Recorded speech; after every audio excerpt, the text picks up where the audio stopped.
Nak, alam mo ba, darating na yung ate mo galing States. Sa darating na Sabado na. Talaga, Tay? Eh di, may pasalubong kay ate. Nako, sabi niya sa akin nakaraan, bibigyan niya ako ng iPhone. Pinakita niya pa nga sa akin nakaraan eh. Talaga, anak? Eh, di ba, mamahalin yung iPhone ba yun? Naku, ingatan mo yun, anak, ha? Baka mawala. Wala pa nga ate eh. Siyempre, ingatan ko yun.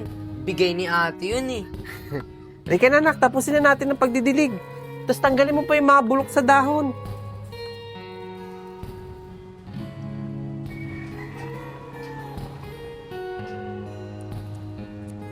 Ito yung kapitbahay kong nilalait-lait ako dati, oh.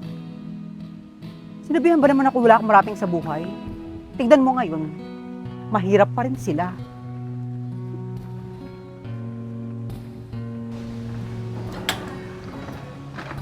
Anak! Ate! Nakauwi ka na pala. Sinong sumundo sa'yo? Uy, so init naman here. Kaya nga ayokong umuwi ng Pilipinas, eh. Eh, pasensya ka na, anak. Gusto mo ba kukuha na lang kitang ventilador? Hindi na pa. Pero, bakit sobrang kalat dito sa bahay? Hindi ka ba naglilinis? Pinapadalahan ka naman ni Mama. Ba't hindi mo mapapaganda yung bahay? Eh, anak, hindi naman kasi madalas magpadala ang mama mo eh.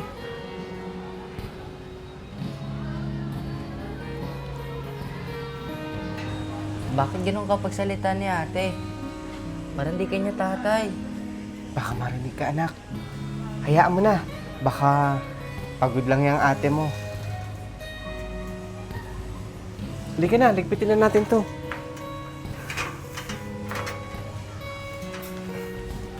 Binubuksan na yung package ni ate. Malamang, meron din para sa akin.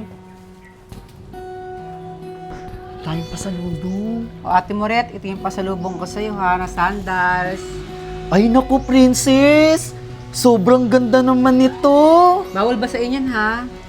Eh yung mga pamangkin mo, wala ka bang ibibigay sa kanila? Aba ate, syempre meron yan. Ito. O Jetro, ito yung pangako ko sa yung tablet.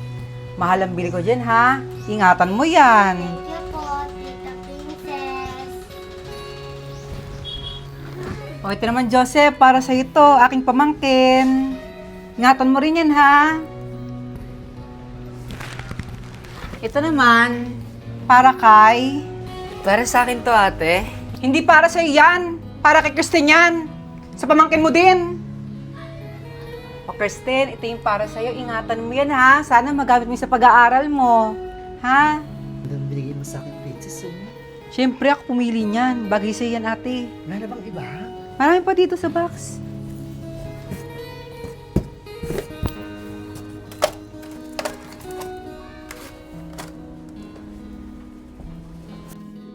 O ate mo rito, mga chocolate. Iuwi mo sa bahay niya to ha. Ipakain mo sa mga pamangkin ko.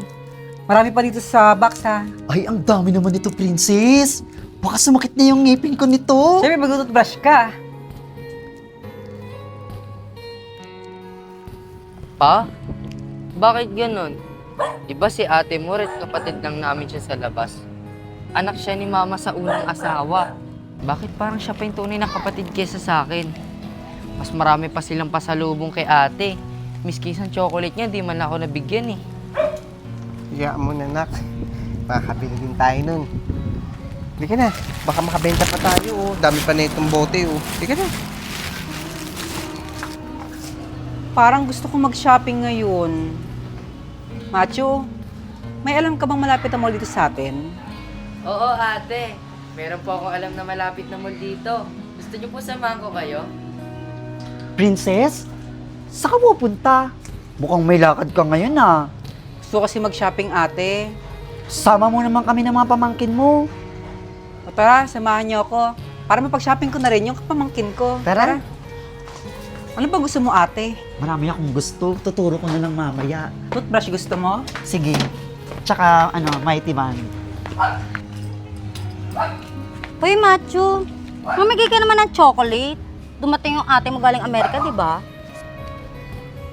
Tunay na kapatid niya, hindi nabigyan. Kayo pa. Wala pong chocolates eh. Puro damit lang po yung nasa box. Bakit yung ate mo rin mo nakita kong may dalang sapatos at maraming chocolate? Imposible namang hindi ka binigyan. Ang sabihin mo, madamot ka lang.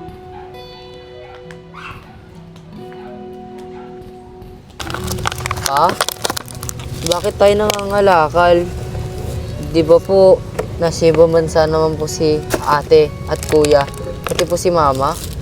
Okay lang yun, anak. Marangal naman tong ginagawa natin eh.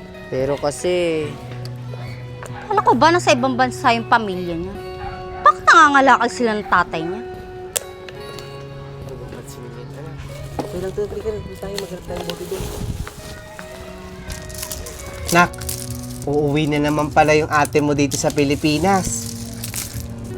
Oh, bakit ganyan naman yung mukha mo, Nak? Parang di maipinta. Kasi pa, kahit umuwi dito sa Pilipinas yun, di naman ako bibigyan nun.